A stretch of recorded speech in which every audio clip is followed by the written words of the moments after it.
అనుదినమన్న శ్రోతలకు మన ప్రభువును రక్షకుడై ఉన్న యేసుక్రీస్తు సరిసాటి లేని మహా గొప్ప పరిశుద్ధమైన నామమునందు శుభము.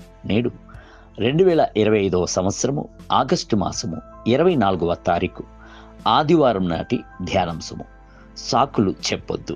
నిర్గమాకాండము 7వ అధ్యాయము 1వ వచనమందు, ఇదిగో చూడుము, నిన్ను ఫరోకు దేవునిగా నియమించి తిని, ప్రభువు బుద్ధిహీనులను జ్ఞానవంతునిగా చేయును, బలవంతులను సిగ్గుపరచునట్లు భక్తిహీనులను ఏర్పరచుకొనుచున్నాడు. తాను ఒక చిన్న పిల్లవాడను అనియు మాట్లాటకు తెలియని వాడను అనియు చెప్పిన ఇర్మియాను మహా గొప్ప ప్రవక్తగా హెచ్చించాను. నేను నోటి మాంద్యమును నత్తి పెదవులు గలవాడను అని చెప్పిన మోషే ద్వారా ఫరో యొక్క వశము నుండి ఇజ్రాయేలు ప్రజలను విమోచించినవాడు. ఆయనే నేడు మిమ్ములను కూడాను ఏర్పరచుకుని ఉన్నాడు. ఆయనకి ఏర్పాటు ఎంతటి ఆశ్చర్యకరమైంది. ఆయన అద్భుతమును చేయుటకు ముందుగా మోసే చెప్పిన వ్యర్థమైన కారణములన్నిటినీ నిరాకరించి ఆయన్ని దృఢపరిచాను. రెండవదిగా మోషేలో ఉన్న చులకన భావమును మార్చి ఆయనను ఫరోకు దేవునిగా నియమించేదను అనెను. మూడవదిగా లోకములో ఉన్నవాని కంటేను మాంత్రికులతో ఉన్నవాని కంటేను అగిప్తునందు గల సకల జ్ఞానుల కంటేను తనతో ఉన్నవాడు గొప్పవాడు అన్న సంగతిని గ్రహింపజేసింది. నేల యొక్క మట్టిని తీసి మోషే గాలిలో ఎత్తిపోసినప్పుడు అక్కడ పేర్లు పుట్టెను.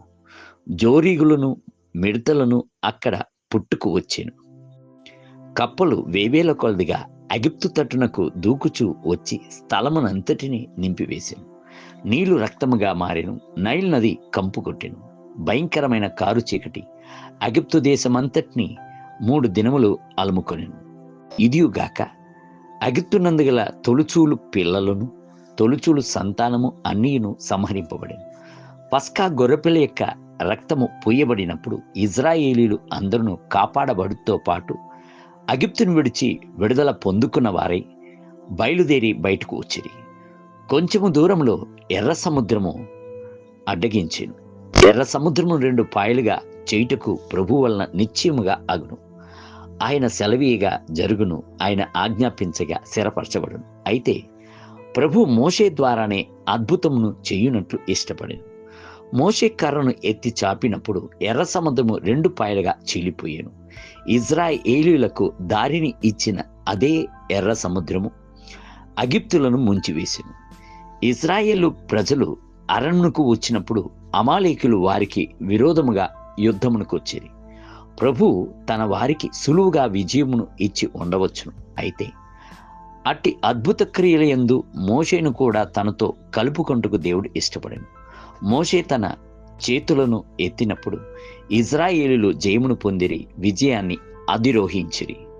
దేవుని బిడ్డలారా, మీరు ప్రభు కొరకు లేచినట్లయితే ఆయన మీకు శక్తులను తలాంతులను ఇచ్చుటకు ఆసక్తి గలవాడి ఉన్నాడు.